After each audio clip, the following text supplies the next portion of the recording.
Video niyo?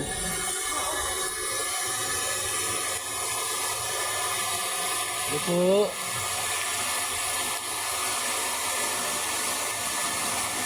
Ano po guys. Ito na ang problema namin laho dito lagi. Nabaha na naman kami. Ito po ang sitwasyon po namin dito. Sa ulan. Yun guys oh. Itong bahay namin, tagpi-tagpi.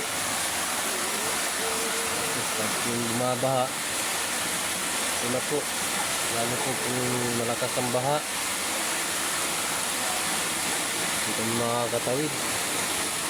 Kaya gumawa na lang ako ng maliit na tulay para bumaha.